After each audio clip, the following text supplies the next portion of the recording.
It's going to be a fight to the finish line for those running for Alan Grayson's seat for U.S. House District 9, but it won't be easy to knock him out. News 13's Beth Ruswal is going in depth with our legal analyst to break down the candidates. Going in depth right now with News 13 political analysts Michelle Ertel and Jeremiah Jaspon. Okay, so today we're talking about the race that a lot of folks are watching, not just across the state of Florida, but across the U.S., and that's a House District 9 race. 2 primaries in August. Oh boy, 3 Republicans trying to win their chance to take on Alan Grayson if he wins his primary race over Nick Ruiz. Okay, so on the Republican side, the 3 candidates are the following: Jorge Bonilla, Carol Platt, and Peter Vivaldi.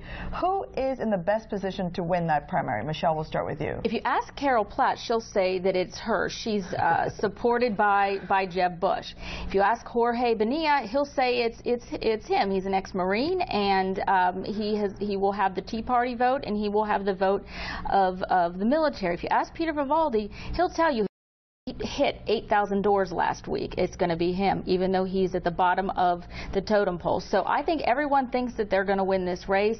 I think it's up to the voters to decide who's the best to take out Alan Grayson. Let me bring this up to you as I toss it to you, Jeremiah. The Hispanic Chamber of Commerce of Greater Orlando had their hobnob recently, and they had the folks vote.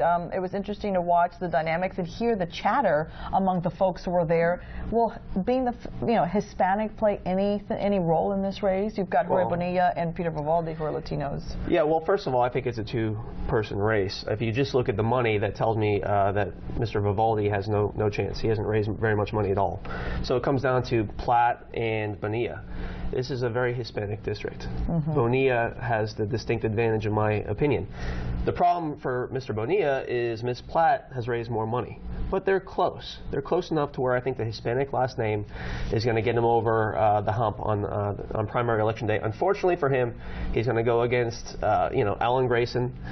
Has raised more money than most people in this country for a House race, and it's a Democratic district. Nobody's going to beat Alan Grayson, but Bonilla in the primary, if I were to guess today. Let's talk about the Democratic side. As we mentioned, the incumbent Alan Grayson is being challenged by Nick Ruiz, and let's go ahead and rewind the time machine, go back to 2012 actually. Ruiz ran in the primary against John Mica. We know what happened there. Mica won. Can Ruiz, he's a UCF professor, mount a good challenge against Alan Grayson?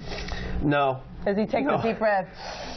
You never want to speak ill of anyone who puts themselves out there, and especially as a Democrat. I'm not going to bash Democrats here, but, Nick probably should have picked a different race. I mean, Alan Grayson is the darling of the left. Who's advising somebody to say, just go for it?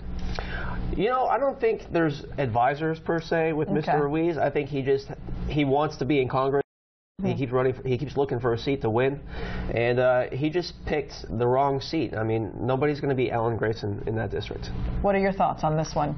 I think that no one from a Democrat is not going to beat Alan Grayson. I do believe, however, that if in a district that is 56% minority, if one of the guys with the Spanish name gets in, wins the primary, that's the best chance the Republicans have for beating Alan Grayson. I'm thinking back also to a while back when John Quinones ran against Alan Grayson, and it was just that didn't work out for him.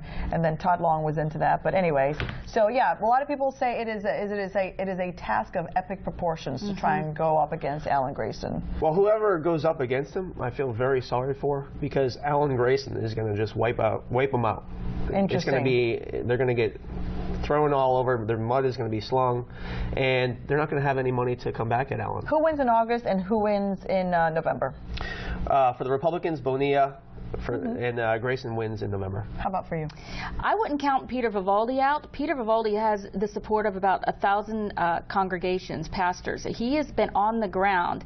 If you look back a couple of years at the Pete Clark campaign, nobody expected that he was going to beat the incumbent Teresa Jacobs' guy, Louis Damiani, and he did, because he had boots on the ground. He wore out shoes because he was knocking on doors. I think people are underestimating what Peter Vivaldi could do. That was a shocker, too, because Louis Damiani also had a strong force. But at the end of the day, you're right, Pete Clark won that one. Thanks so much, guys. News 13 political analysts Michelle Ertel and Jeremiah Jaspon going in depth.